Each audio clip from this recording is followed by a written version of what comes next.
اعوذ باللہ من الشیطان الرجیم، بسم اللہ الرحمن الرحیم۔ میں سید محمد اجمل رحیم آج آپ کو 3 ایشو لے کے آیا ہوں کرنٹ سنیریو پہ۔ ایک تو یہ جو سیاسی جلسے اس وقت گورنمنٹ کی پوزیشن اور یہ جو لانگ مارچ اور تقریریں وغیرہ ان کے بارے میں بات کروں گا۔ نمبر 2 کرونا کے بارے میں بات کروں گا، اور تیسرا ٹاپک ہمارا سماگ کا ہوگا، آگے کیا ہونے والا ہے۔ کرنٹلی پوزیشن جو ہے، جیسا کہ میں نے مارچ میں بھی اور اس میں بھی پروگرام کیے تھے، بتایا تھا کہ یہ حکومت اکتوبر تک یہ چلتی رہے گی، لیکن آفٹر مڈ اکتوبر یہ پرابلم میں آنا شروع ہو جائے گی۔ تو میں یہاں پہ تھوڑی سی، کیونکہ اس وقت مارس بھی نیگیٹو ہے پاکستان کا، اور مون اور مارس جو اس کا نیٹل کا ہے اس کو بھی سیٹرن کی اپوزیشن ہے، وہ اتنا نیگیٹو نہیں ہے، لیکن آپ اس کو کیجول نہیں لیں۔ گورنمنٹ کو میں کہوں گا کہ اب وہ جو اگریشن تھا وہ الٹا ان پہ آنا شروع ہو جائے گا، اور انسرٹنٹی ملک میں بڑھنی شروع ہو جائے گی۔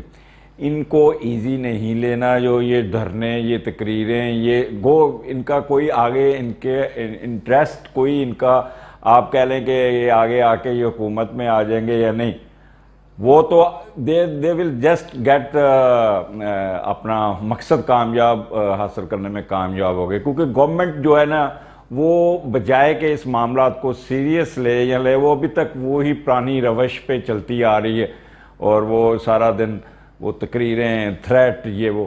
تو بہتر ہے کہ ان کو آپ تھوڑا سا ٹیکل کریں، ان کو ہینڈل کریں۔ مفاہمت بھی کچھ چیز ہوتی ہے، یہ تو حضور پاک نے بھی صلی اللہ علیہ وسلم، حضور پاک نے کہا کہ آپ بیٹھ کے بات کریں، ان سے نیگوشیشن کریں تاکہ مسئلے کا حل نکلے۔ اگر یہ اسی طرح چلتا رہا تو ملک میں تھوڑی سی، میں ڈرا نہیں رہا، لیکن بہت ہی غلط قسم کے حالات پیدا ہوں گے، جس کا فائدہ دوسرے دشمن ملک بھی اٹھا سکتے ہیں۔ لہذا اس انسرٹنٹی کو یہیں پہ کل کر دیں تو بہتر ہے۔ دسمبر تک گورنمنٹ کے لیے یہ 3 مہینے بہت ٹف ہوں گے۔ آگے تو اپوزیشن کے لیے ٹف تھے، ان کے تو کنٹینیو رہے گا ٹف، وہ تو they are positive, but no government will facing tough. اور اس دوران یہ یعنی کہ یونیفارم فورس، پولیس، یہ بہت سٹریس میں رہے گی، مار داڑ، یہ اس چکروں میں بھی ان کی بھی کافی پرابلم آئے گی، اور کافی سڑکوں پہ بھی لوگ نکلیں گے اور وائلیشن ہونے کے چانسز ہیں۔ تو اس کا میں لوگوں سے ریکویسٹ کروں گا کہ یہ جو سیاسی پس منظر ہے، اس کو تھوڑا سا آپ سکون سے لیں، دیکھیں، ادروائز دونوں پارٹیوں کا نقصان ہے۔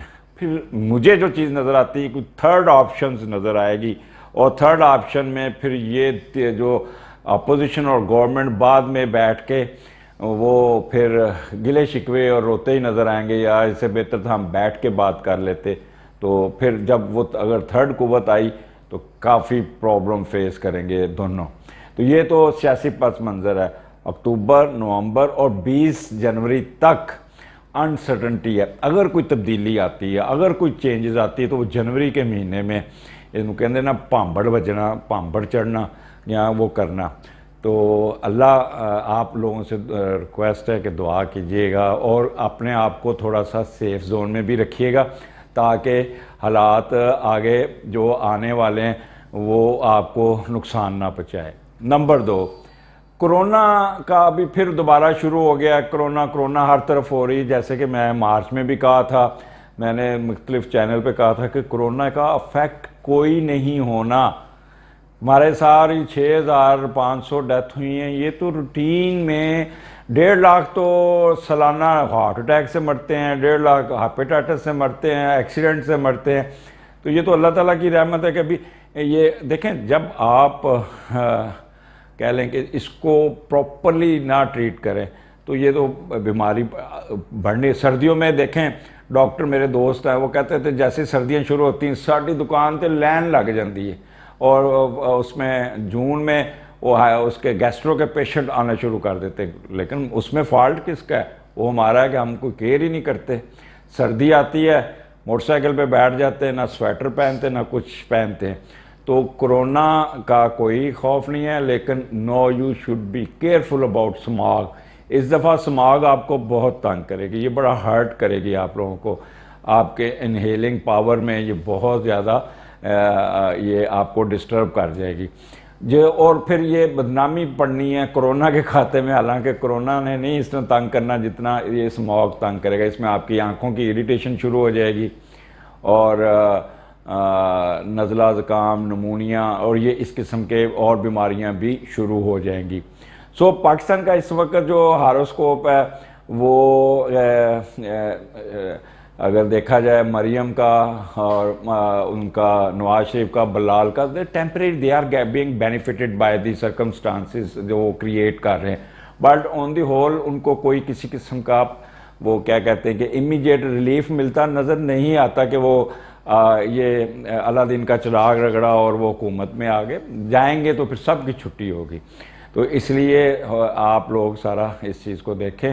اور میں باقی ریکویسٹ کروں گا انوائرنمنٹ ڈپارٹمنٹ کو اور دوسری ایجنسیوں کو کہ وہ اسماگ کا ابھی سے کوئی تدارک کر لیں، ابھی سے کام شروع کر دیں، ادروائز کرونا کو بھول جائیں گے، اس پرابلم میں بھی آپ آ جائیں گے.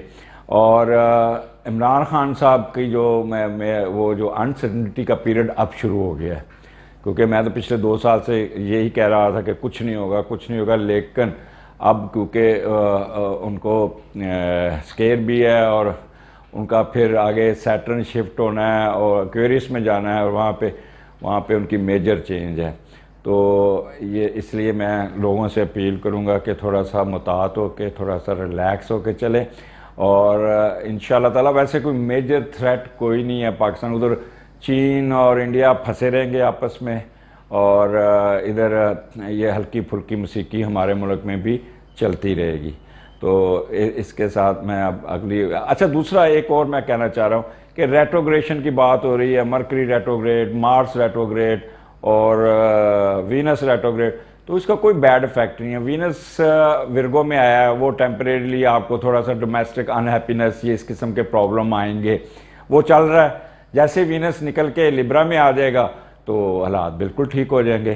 تو یہ مارس ریٹروگریشن اپنے گھر میں کچھ نہیں ہوگا، اور اس کا بھی مرکری کا. تو یہ جو میرے کولیگ جو دوست ہیں جو ڈرا رہے ہیں آپ کو، تو ریٹروگریشن میں ایک چیز یاد رکھیے گا، کوئی کسی قسم کا سیٹ بیک نہیں ہے. ڈیسٹنی جو ہوتی ہے نا وہ اللہ تعالیٰ نے لکھ کے بھیجی ہوئی ہے، یہ ہم لوگ تبدیل نہیں کر سکتے. تو لہٰذا صدقات اور یہ اس پہ آپ بلیو رکھیں، اللہ کے ساتھ لگاؤ لگائیں اور استغفر اللہ کی تسبیح کریں. انشاءاللہ تعالیٰ آپ کو اچھی خبریں سننے کو ملیں گی. مجھے اجازت دیجیے گا. اللہ حافظ.